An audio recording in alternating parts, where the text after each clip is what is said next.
Robin, നമുക്കറിയാം എല്ലാവരും 2024 നിന്ന് 2025 പുതിയ പ്രതീക്ഷകളോടെ ചുവട് വെച്ചിരിക്കുകയാണ്. കേരള സഭയ്ക്കും പുതിയ പ്രതീക്ഷകളാണ് ഈ 2025 നൽകുന്നത്. 2025 പ്രാർത്ഥനകളും പ്രത്യാശകളുമായി നീങ്ങുമ്പോൾ ഈ വർഷത്തിൽ സഭയ്ക്ക് പ്രതീക്ഷകൾ നൽകുന്ന കാര്യങ്ങൾ നിരവധിയാണ്.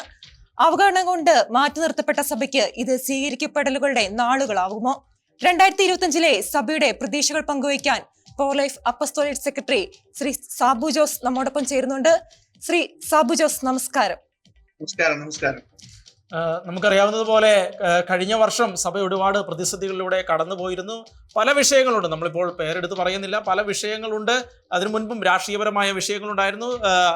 ഇവിടെ നിന്ന് കുടിയേറ്റം നടത്തപ്പെടുന്ന വിഷയങ്ങളുണ്ടായിരുന്നു. ജനസംഖ്യ കുറയുന്നു, രാഷ്ട്രീയപരമായി ഒരു അപജയം സംഭവിക്കുന്ന സാഹചര്യം ഉണ്ടായിരുന്നു. അങ്ങനെ ഒരുപാട് വിഷയങ്ങൾ, പിന്നെ വിശ്വാസപരമായ വിഷയങ്ങൾ, അത് വേറെ, അങ്ങനെ ഒരുപാട് സംഭവ കലുഷിതമായ സാഹചര്യങ്ങളിലൂടെ 2024 സഭ കടന്നു പോകുന്ന സാഹചര്യങ്ങൾ ഉണ്ടായിരുന്നു. ഇനി 2025 വരുമ്പോൾ എന്താണെങ്കിലും അതിന്റെയൊക്കെ അലയൊലികൾ എന്താണെങ്കിലും 2025 ഉണ്ടാകുമെന്നുള്ള കാര്യം ഏറെക്കുറെ ഉറപ്പാണ്. കാരണം ഇതെല്ലാം ദൂരവ്യാപകമായ പ്രത്യാഘാതങ്ങൾ ഉണ്ടാക്കുന്ന പ്രശ്നങ്ങൾ തന്നെയായിരുന്നു അഭിമുഖീകരിച്ചിരുന്നത്. പിന്നെ 2025 വരുമ്പോൾ എന്തൊക്കെയാണ് നമുക്ക് പ്രതീക്ഷ നൽകുന്നത്, എന്തൊക്കെയാണ് പ്രശ്നങ്ങൾ? നമ്മെ നിരാശരാക്കുന്നില്ല എന്ന വലിയൊരു സന്ദേശമാണ് ആഗോള തലത്തിൽ സാർവത്രിക കത്തോലിക്ക സഭ നൽകുന്നത്. നമുക്കറിയാം, ജൂബിലിയുടെ വർഷമാണ്. പ്രത്യാശയുടെ വാതിൽ റോമിൽ കഴിഞ്ഞ 24-ാം തീയതി തുറന്നു. കേരളത്തിലെ എല്ലാ രൂപതകളിലും ഇപ്പോൾ ഈ ദിവസങ്ങളില് കത്തീഡ്രൽ പള്ളികളിലെ വാതിലുകൾ തുറക്കുക എന്നത് പ്രതീകാത്മകമായ ഒരു ചടങ്ങ് മാത്രമാണ്. അത് സഭയെ, സമൂഹത്തെ സജീവമാക്കാനുള്ള കത്തോലിക്ക രൂപതകളുടെ ഇടപെടലാണ്. ആഗോളതലത്തില് നേരത്തെ നമ്മൾ വാർത്തകളിൽ പലതും കേട്ടു, ലോകത്തിന്റെ പല ഭാഗത്ത് നടക്കുന്ന യുദ്ധമൊക്കെ. അപ്പൊ ഈ മനുഷ്യര് നിരാശയിലും പ്രതിസന്ധിയിലും അസ്വസ്ഥതയിലും ഒക്കെ മാറുമ്പോൾ അവരെ വലിയ പ്രത്യാശയിലേക്ക് നയിക്കുക എന്ന വലിയ കാഴ്ചപ്പാടാണ് ജൂബിലി വർഷത്തില് പരിശുദ്ധ പിതാവ് ഫ്രാൻസിസ് മാർപ്പാപ്പ, ഒപ്പം തന്നെ കത്തോലിക്ക സഭയുടെ എല്ലാ സംവിധാനങ്ങളും ഇപ്പോൾ ഒരുക്കിയിരിക്കുന്നത്. അപ്പൊ സാർവത്രിക സഭയുടെ ആ വലിയ ജൂബിലിയുടെ സന്തോഷത്തിലാണ് ഭാരത സഭയും കേരള സഭയും. അതുകൊണ്ട് വിവിധ മേഖലകളില് നമുക്ക് ഒരു പ്രതിസന്ധിയും ഇല്ല എന്നല്ല പറയുന്നത്. പ്രത്യാശയിലേക്ക് സഭാവിശ്വാസികളെയും സമൂഹത്തെയും നയിക്കാനുള്ള നിരവധി കർമ്മ പദ്ധതികളിലാണ് കേരളത്തിൽ നമുക്കറിയാൻ വേണ്ട 21ഓളം കമ്മീഷൻ KCBCക്കുണ്ട്. സീറോ മലബാർ സഭയ്ക്ക് പ്രത്യേകമായ ഡിപ്പാർട്ട്മെന്റുകളുണ്ട്, മലങ്കര സഭയ്ക്കുണ്ട്, ലത്തീൻ സഭയ്ക്കുണ്ട്. അപ്പൊ വിവിധ തലത്തില് വ്യക്തിസഭകളും രൂപതകളും ഒക്കെ വലിയ ഒരുക്കത്തിലാണ്. എല്ലാവരും വലിയ പ്രതീക്ഷയോടെയാണ് ഈ വർഷത്തെ കാത്തിരിക്കുന്നത്. മറ്റൊരു കാര്യം, നമുക്ക് ഇപ്പോൾ ജൂബിലി വർഷം പിന്നെ രാഷ്ട്രീയപരമായ ചില കാര്യങ്ങൾ, സംഭവങ്ങൾ ഉണ്ടാകുന്നുണ്ടായിരുന്നു. ഇപ്പൊ മുനമ്പം പോലെയുള്ള വിഷയങ്ങൾ ഉണ്ടാകുന്നുണ്ട്. അതെല്ലാം തുടർച്ചയുടെ ഭാഗമാണ്. ഇനി തദ്ദേശ സ്വയംഭരണ തെരഞ്ഞെടുപ്പ് വരുന്നുണ്ട്. അതുപോലെ തന്നെ ഇനി സംസ്ഥാനത്തിലേക്കുള്ള തിരഞ്ഞെടുപ്പ് വരുന്നുണ്ട്. അങ്ങനെ തിരഞ്ഞെടുപ്പുകളുടെ ഒരു കാലഘട്ടം വരുന്നു. അപ്പോൾ പിന്നെ സഭ നേരിടുന്ന മറ്റു പല വിശ്വാസപരമായ പ്രശ്നങ്ങളെല്ലാം നമ്മൾ അഭിമുഖീകരിക്കുന്നുണ്ട്. അപ്പോൾ ഏത് രീതിയിലായിരിക്കും 2025 നമുക്ക് കാണാൻ കഴിയുക? പ്രശ്നങ്ങൾ എത്രത്തോളം തീവ്രമാകും? അത് ലഘൂകരിക്കപ്പെടുമോ? എങ്ങനെയായിരിക്കാം? കുറഞ്ഞ സമയം കൊണ്ട് ഏതൊക്കെ വിഷയങ്ങളിലേക്കാണ് നമ്മുടെ പ്രേക്ഷകരുടെ ശ്രദ്ധ കൊണ്ടുപോകേണ്ടതെന്ന് എനിക്ക് വ്യക്തമല്ല. ചോദിക്കുന്ന ഉത്തരമായിട്ട് ഞാൻ പറയാം. പക്ഷെ ഒരു കാര്യം വളരെ വ്യക്തമാണ്, കത്തോലിക്ക സഭ പൊതുസമൂഹത്തിന്റെ എല്ലാ ആവശ്യങ്ങളും പ്രശ്നങ്ങളും സഭയുടേതാണ്. സഭയ്ക്ക് മാത്രമായ ഒരു പ്രശ്നങ്ങളുണ്ടോ എന്ന് ചോദിച്ചാൽ ആ സഭാ വിശ്വാസികൾ വസിക്കുന്ന ദേശങ്ങളിലുണ്ട്, സ്ഥാപനങ്ങൾ നേരിടുന്നുണ്ട്, വ്യക്തികൾക്കും കുടുംബങ്ങൾക്കുള്ള ക്ഷേമ പദ്ധതികളിലൊക്കെ ഉണ്ട്.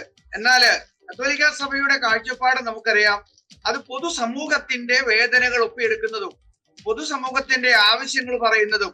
അതുകൊണ്ടാണ് മുനമ്പത്തെ ആ വേദനിക്കുന്ന 600-ലധികം കുടുംബങ്ങളുടെ പ്രശ്നം സഭ വളരെ സജീവമായി ഉയർത്തിക്കൊണ്ടുവരികയാണ്. ഇപ്പോഴും അത് വേദനയായി തുടരുകയാണ്. ഇപ്പൊ ഇന്ന് രാവിലെയാണ് മുഖ്യമന്ത്രി വയനാട് ദുരന്തത്തിലെ അവർക്ക് കർമ്മ പദ്ധതികൾ മുന്നോട്ട് വെച്ചത്. അത് നമ്മുടെ ഒരു ആശങ്കയായിരുന്നു. അതുപോലെ JB കമ്മീഷൻ റിപ്പോർട്ട്, അത് റിപ്പോർട്ടായിട്ട് ഇരിക്കുന്നു എന്നത് നമ്മളെ സമൂഹത്തെ സംബന്ധിച്ചോളം വളരെ വേദനയുള്ളതാണ്. അപ്പം കത്തോലിക്ക സഭയുടെ സ്ഥാപനങ്ങള്, സംവിധാനങ്ങളെല്ലാം തന്നെ പൊതുസമൂഹത്തിന് വേണ്ടി പ്രവർത്തിക്കുന്നവരാണ്.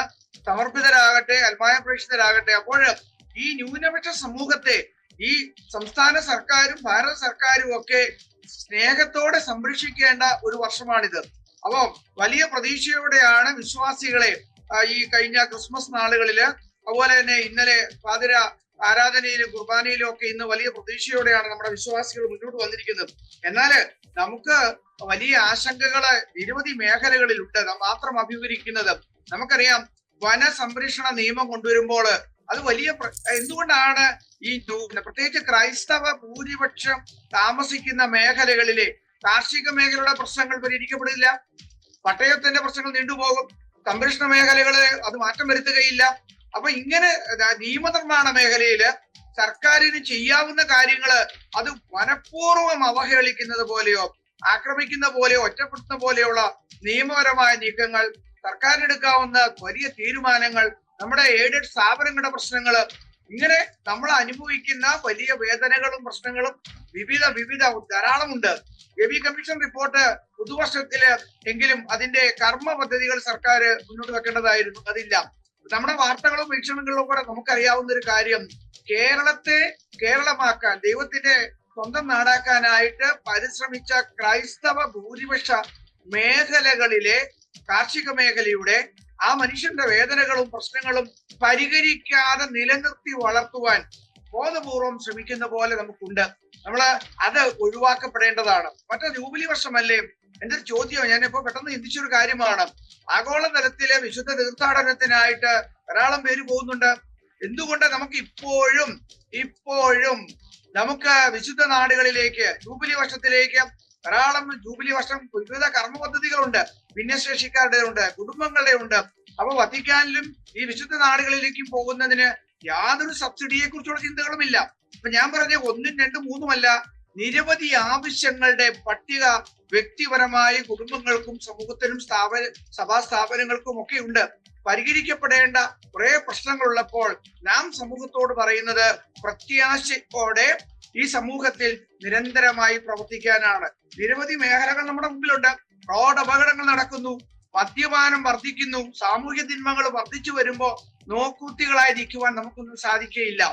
ആത്മഹത്യ വർദ്ധിക്കുന്നുണ്ട്. അപ്പൊ ഈ മദ്യം അതിന്റെ അടിസ്ഥാന കാരണമാണ്. വ്യാപകമായി മദ്യം കൊടുക്കുകയാണ്. അപ്പൊ പൊതുസമൂഹത്തെ തളർത്തുന്ന, നമ്മുടെ വിശ്വാസികൾക്ക് വേദനയുണ്ടാക്കുന്ന ആഭ്യന്തരപരമായ പ്രശ്നങ്ങൾ നമുക്കുണ്ട്. പുറത്ത് നമ്മൾ നേരിടുന്ന കാര്യങ്ങളൊക്കെ ഉണ്ട്. അതുകൊണ്ട് ഒരു വലിയ ചർച്ച ആവശ്യമായ ഒരു വിഷയമാണ്. എങ്കിലും നമ്മൾ വലിയ പ്രതീക്ഷയോടെയാണ് നമ്മുടെ മുന്നോട്ട് വരുന്നത്. നമ്മളെ ഒരു അസ്വസ്ഥതയോ നമുക്കൊരു നമ്മള് കേരള ക്രൈസ്തവ സമൂഹം വളരെ അഭിമാനത്തോടെ മുന്നിൽ പോയവരും മുന്നിൽ പോകുന്നവരുമാണ്. എന്നാൽ നമ്മളെ ഏത് വിധത്തിലും ആക്രമിക്കുന്ന, ആക്ഷേപിക്കുന്ന വിവിധ മേഖലകളിലെ പരിപാടികള്, കലാസാംസ്കാരിക രംഗം ഒക്കെ നമുക്ക് വലിയ ഒരു വേദനയും ദുഃഖമുണ്ട്. എങ്കിലും നമ്മുടെ വിശ്വാസപരമായ വലിയ ഒരു പ്രത്യാശയോടെയാണ് ആഗോള സഭയോടൊപ്പം കേരളത്തിലെ കത്തോലിക്ക സഭയും വ്യക്തിസഭകളും രൂപതകളും ഒക്കെ അതിന്റെ കർമ്മ പദ്ധതികളുമായി ഈ പുതിയ വർഷത്തിലേക്ക് പ്രവേശിച്ചിരിക്കുന്നത്. എല്ലാവരും വളരെ സന്തോഷത്തിലാണ്, വലിയ പ്രതീക്ഷയിലാണെന്നാണ് എന്റെ വിലയിരുത്തൽ. പ്രത്യേകമായ ഏതെങ്കിലും മേഖലയെ കുറിച്ച് നമ്മൾ ചിന്തിക്കണമെങ്കിൽ അത് ചിന്തിക്കാനും പറയുവാനും ഒരുക്കവുമാണ്. Pro life affiliate secretary Shri Sabu Jose ആണ് നമ്മളോട് പ്രതികരിച്ചത്. നന്ദി ശ്രീ സാബു ജോസ്. ഞങ്ങളോട്